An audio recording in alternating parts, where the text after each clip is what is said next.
What's happening, people? Hope everyone's well. Bit different this week. Obviously, it's just me. I did put a post out to sort of explain that. So I apologise that George isn't here and that his fans might be disappointed, but he will be back next week. I want to start by apologising for not putting out any content.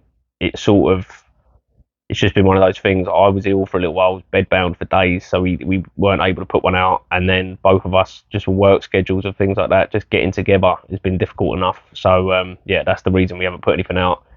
We're not going anywhere, as much as people might be disappointed about that. But yeah, we've had messages and that, so we just want to explain what the situation was. And yeah, after today, we will be going back to doing it as normal. Got a few guests lined up as well, but we might be doing a few where it's just me and George. But yeah, I wanted to put something out at least, just so that we had a little bit of content. Firstly, explaining, as I just said, the situation that we're in, and yeah, try and sort of do one with just me. Maybe find some things to talk about, and yeah, and post, and hopefully people enjoy it. If they don't, then I promise I won't do it again, and I'll make sure that George is always here. But yeah, I've got my monster, which George likes. He started this whole feud, by the way, this whole Monster Red Bull thing. It wasn't my idea, but I'm more than willing to battle it out with him. So I'm gonna have a bit of that first. So much better. Sorry, George, but he is, mate. But yeah, I wanted to talk about, because for people that don't know, I've started a new job, which is what has made the schedule for us doing the podcast a little bit more difficult, because I'm now working night shift. And the place that I'm working for is it's a charity-based organisation, but basically what it is it's for the homeless and the vulnerable, and it's a hostel for them to live in. But obviously, a lot of it is addiction-based, so it's something that's very close to my heart for the people that know about my addictions.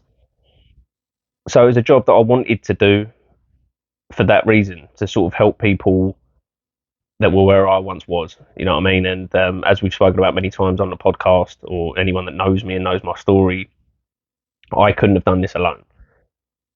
I had to reach out, which was one of the most difficult things I've ever done in my life, is reach out and ask for help and be vulnerable and be honest. But it's the best decision I ever made, because it led to me getting sober and living the life that I am now. And if someone had told me years ago that not only would I be sober, but I'd be working in a job where I'm helping other alcoholics and addicts, you know what I mean, people with mental health, that I'm actually sort of supporting them, I don't think I ever would have believed it.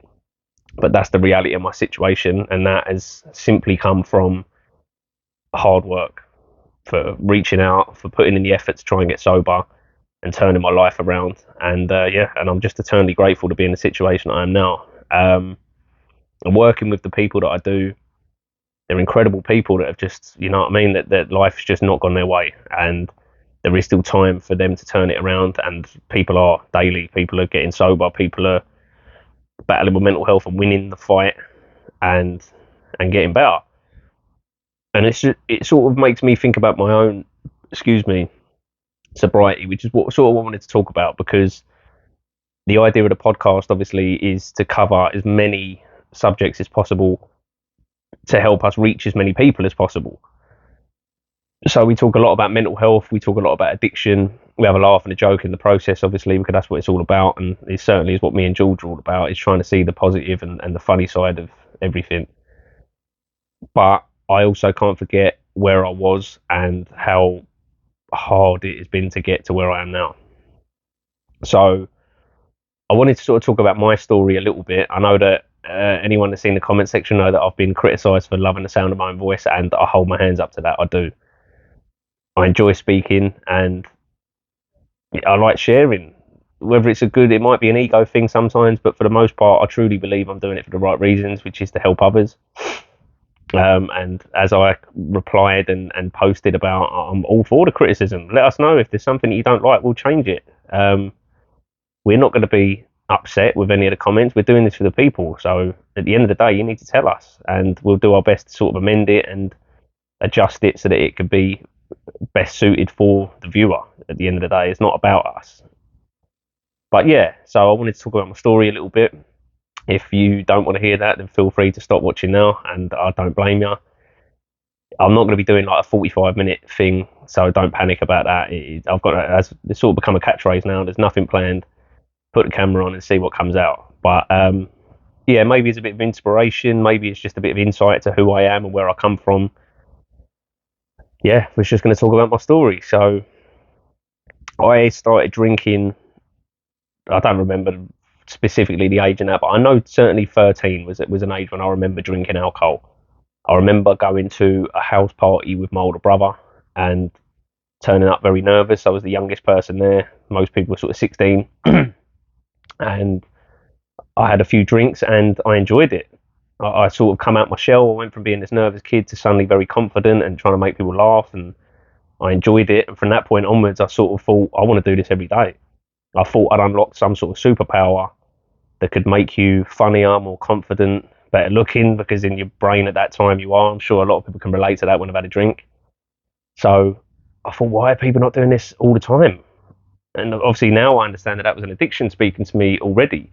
But at the time, it honestly felt like some sort of superpower that I had discovered and that I wanted to take full advantage of. So from that age onwards, I can't remember a time I wasn't trying to drink alcohol.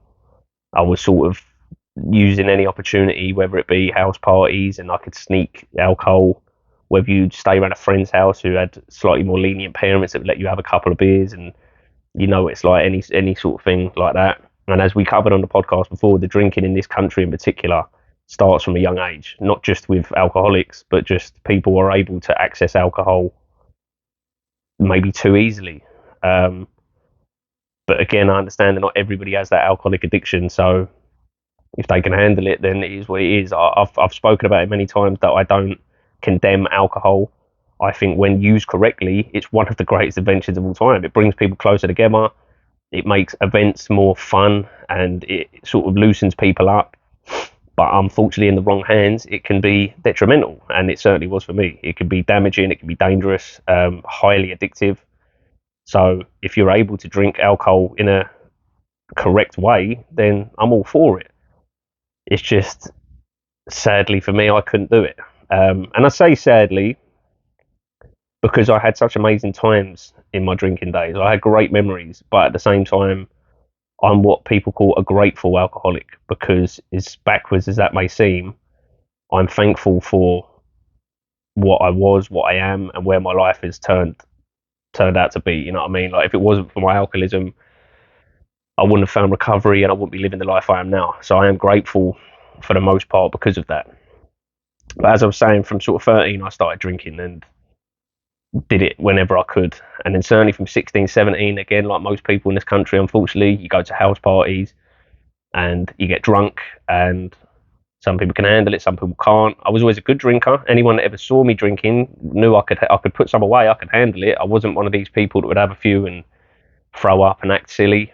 I could put it away and I could enjoy myself. And we had my dad on the podcast for me, sort of talked about it, that where we grew up in South London, we sort of grew up in a world of pubs and clubs, because my mum and dad both like to drink, but neither of them are alcoholics. But it was just the culture, and I don't judge them for them, and I hope nobody else does. And from most people that I speak to, I think they had similar upbringings to me, in that they grew up in a pub and were around drinkers. And it goes to show that it isn't that's the issue, because me and George and my older brother Darren had the same childhoods exactly, but we all turned out different ways. And me and George in particular are very almost opposite. There's a lot of similarities, but in our drinking specifically, I was an alcoholic, or am an alcoholic, that couldn't handle it.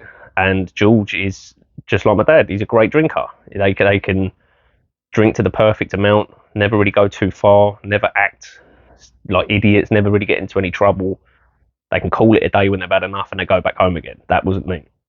So it isn't because of my childhood that I turned out to be an alcoholic. I believe it was something that was already in me, but I looked at it different. My perception of it was these geezers in pubs telling stories and drinking alcohol and smoking cigarettes, that I was like, this is amazing and I want to do this every day.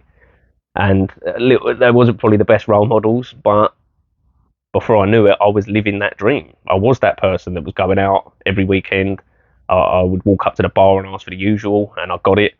And I thought that was cool, which it isn't, but at the time I loved it. And I knew it and knew most people in the pub, so I would walk in and shake hands with everyone and say hello and almost felt like a celebrity.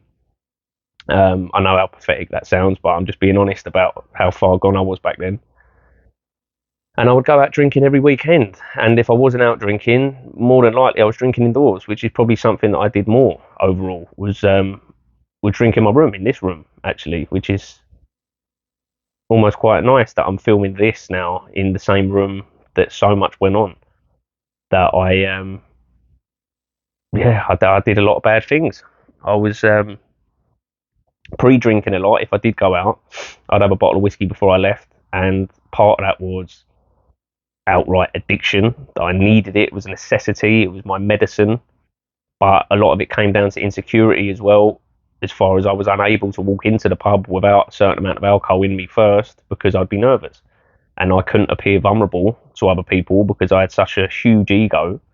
So I would have to put away a certain amount of alcohol before I was comfortable enough to walk into a pub and again show off this superpower of confidence and sense of humour that I found with booze. And I loved it.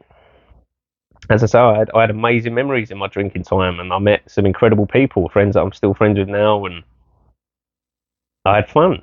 And I think that I brought humour certainly to most people's nights, and I think a lot of people enjoyed spending time with me. I'd have money on me, and I'd buy anyone a drink. I'd look after people. I'm very, very loyal, but the pendulum swung, and as far as the pros and the cons to my drinking, it certainly went the other way. And before I knew it, it was killing me. And I was so down and depressed, and my mental health was just horrendous that I'd got to a point that I was having heart attacks, which we've spoken about before. I had 3 heart attacks in the course of about 18 months. People question that because it seems like this mad thing that I'm making up. I assure you that I'm not. I went to the hospital. I got taken away in ambulances. They told me what was going on. It is what it is, exactly what it is. Whether people want to believe it or not is entirely up to them. Um, but I didn't want to be here anymore. I was so depressed and I'd had enough, and I wanted one of these heart attacks to kill me. I was hoping that it would be so bad that I wouldn't wake up from it, or it would just take me away from this universe that I didn't feel like I belonged anymore. And it was a very hard time in my life, but I kept surviving. I kept getting through it, and then it's become a running joke now with friends and family and that of me sort of being invincible. But I'm just lucky, simple as that. Because probably shouldn't be here now. Well, I definitely shouldn't be here now. The amount I was drinking, the lifestyle I was leading was disgusting. But I'm very lucky that I'm here now to tell the story and to help others. But in that time when I was having heart attacks, like I say, it happened over an 18-month period. So that's a lot of life. Even at 18 months is a long time to be having heart attacks. And I was having a lot of heart palpitations and issues on nights out, whether they were putting me in hospital or not. And I would drink through them and keep going. And that was sort of the point of my life when people stopped calling me a legend and sort of just felt bad for me. You know what I mean? I think before that, people thought it was cool, was sort of on side. And then at a certain point, I think people went, "This is just sad. Like, this is not good." They could see that I was hurting. Anyone that used to follow me on social media, I don't do social media anymore. I haven't done for a long time. But when I did, I used to post a lot of drinking videos and things like that. And I think people, if they was to see him now, would be shocked compared to the man I am now. And when I watch him back, I see sadness in his eyes, and I say his eyes because I don't really believe it to be me. I sort of separate myself from the old person that I was, and and I see sadness in this man's eyes, who's, I don't know, wanting attention, maybe wants someone to help, but he was doing it all the wrong way, and it was all ego and pride, and it was coming across wrong. But eventually, after the 3rd heart attack, it was about 3 weeks after I stopped. I had this epiphany moment after a night out. It's very surreal, where I made a decision to stop. It's hard to put myself back in that frame of mind and explain how it happened, but something triggered in my head of like, I'm done. I don't want this anymore. I used to sort of say it was almost like I was wishing death on, welcome him in. Come and knock. Come and knock on my door. I invite you in and take me away because I don't want to be here anymore. And then one day he knocked on the door, and I realised that I wasn't ready. That I'd made a mistake, and I had to fight it out with him. And I won. I won the fight and I got given a second chance, maybe a 10th chance. But you know what I mean? I was given the opportunity to stick around and try and better myself, and that's exactly what I did. And as I alluded to earlier, that came with hard work. I cannot try and pretend like it's easy. To the people out there struggling with any addiction, not just alcohol, any addiction, they all matter. I can't just tell you that it's going to be easy and expect things to just happen for you. You know what I mean? You really have to work for it, and if you want it enough, it will come.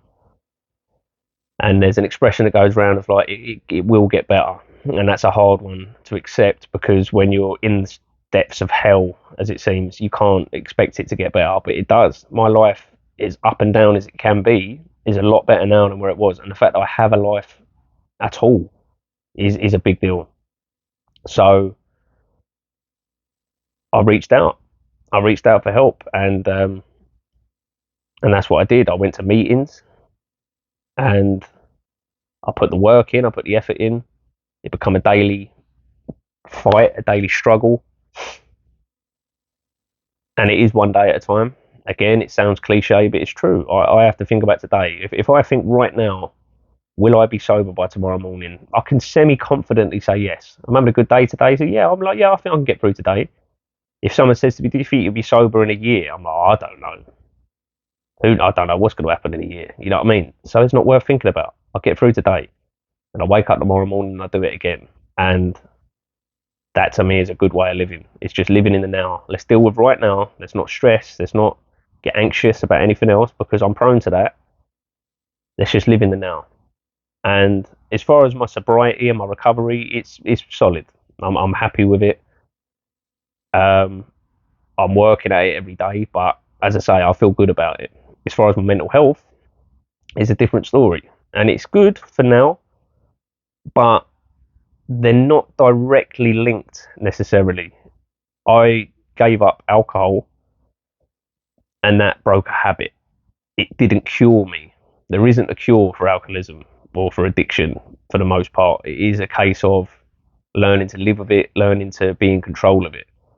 And when I got sober, if anything, it made my mental health a little bit harder, because I didn't have the tools and my medicine to numb it any longer. So then it was almost like, right, now you got this to deal with, but you're more equipped to, because you're more with it. You know what I mean? But when I got sober, I felt like my brain was breathing for the first time since I was 12, 13 years old. I could finally sit with my problems as opposed to ignoring them and pressing them down, which was never a good idea and was never going to get me anywhere. So I started working hard to work on my mental health as well, whether that be with exercise, whether that be with counselling and talking to people. I use my recovery to aid my mental health, because obviously they do go hand in hand for the most part. But it is, as I keep saying, a daily fight, a daily struggle, something that does not come easily. And I can have moments when I really start to dip, and it's not just an hour. Sometimes it's weeks, sometimes it's months when I drop into the hole again. And I have to just try and stay positive that I will get out of it, that I've got out of it before and I can do it again. And so far, I've always climbed out the hole. So I have to try and look at that and be like, well, listen, I've been here before and I'll do it again. But my life is good. I've got a beautiful girlfriend that I love to pieces, which, again, anyone that knew me in my drinking days would never have believed that. I was always Mr. Single, even in sobriety, and it wasn't a case of me wanting to live a bachelor lifestyle or anything. I wanted to be alone. I just wanted to sit with myself, go to work, come home, be alone, watch films, and this is while I was sober. I just want to, and then go work again. Didn't have time for somebody else in my life, and I didn't want to bring somebody else into my life, because it was chaos and it was hell. And what was going on in here is not good. And there's times now when it still isn't good, and I didn't think it was fair to bring another person into that. But my missus now won me round, and I'm so glad that she did, because we now have amazing life together. She helped me so much that I wouldn't be where I am now, with the struggles that I've had during sobriety, with injuries and with work and all different things. She's the one that keeps my head above water and keeps me going. And she has to go through it with me a little bit. Unfortunately, she's the closest one to me, and sometimes I might rip her head off at times, but she's patient and she knows that it's not me, it's just my mental health talking and my addictions and the demons in me that want to take back over my body, but I won't let them. And now, yeah, I'm living this incredible life, really. Like, as much as there could be good days and bad days, I've got to be positive. I've got to look at the big picture and be very grateful for even the small things. I've spoken about gratitude lists on the podcast before. Even if you don't physically put the pen to paper, even though I'm a fan of that, just go through it in your head. Break down everything that you've got. You've got a mobile phone in your hand. You've got a job. You've got wages. You've got someone that loves you. You've got a bed. You've got a duvet. You've got telly. There's loads of things. You've got a kettle. You can have a cup of tea whenever you want. There's loads of things to be grateful for. There's obviously stuff to be upset about, but that doesn't really get you anywhere. Thinking of the negative, and you need to. I know it's easy for me to preach it, but I've been there. Anyone that thinks that I'm preachy or that I'm talking about this positive life and how it is possible, it might make people angry, because I know it did me when I was in the depths of it. When addiction had hold of me and the demons were winning the fight, the last thing I needed to hear was how it could get better and how this is what you need to do. I hated people and I pushed them away. But they're the people that I then had to make amends to and wrap around me even closer, because I realised that they were right and that they had my best interest at heart, and I have your best interest at heart. Whoever is listening to this, it is possible. You can do it. You can get better, but you can't always do it on your own. Sending that message, we're here. We've said it before. Anyone that wants to message me that are struggling with addiction and they want to talk, send a message. You know what I mean? Why not? What have you got to lose? It can get better. And as much as that's hard to accept, I've been there. And I insist that people do not doubt how far gone I was. Some people, because everyone likes to big up, think they're worse. I've met incredible people that were much worse off than me. So I'm not trying to act like I've had the hardest life in the world or I've got the biggest addiction ever, because that's just not the truth. But don't doubt how far gone I was. I was in it. It was on me badly. And I managed to pull out. I managed to climb out of that hole and live this life. And I could drink tonight. I could drink tomorrow. I don't know. But as long as I keep working and I keep putting the effort in, it is possible. And that's all I want to talk about today. Is it is possible, and to try and stay positive, to try and be grateful, look at the little things. And yeah, I'd like to say I'm not going to speak for too long. I'm pretty much going to wrap it up now. So I hope people enjoyed it. I hope people can get something from my story, and understand that I'm coming from a sincere place and that I've been there before. There's nothing you can tell me that's going to shock me. There's nothing you can tell me that's going to make me judge you, because I'm almost certain I've done just as bad, if not worse. And I can sit here now and talk the way that I am and feel the way that I feel. It's possible. I'm living proof that things can get better. And yeah, listen, we'll be back as normal. Me and George will be back. We'll be doing more podcasts. So send messages. Let us know what you want to talk about. If anyone wants to be on the podcast, send us a message. We do have guests lined up, but it doesn't mean that we won't find time. And yeah, keep listening, keep commenting, liking, subscribing, everything. We appreciate everything. And yeah, I love you all to bits. Take care of yourself.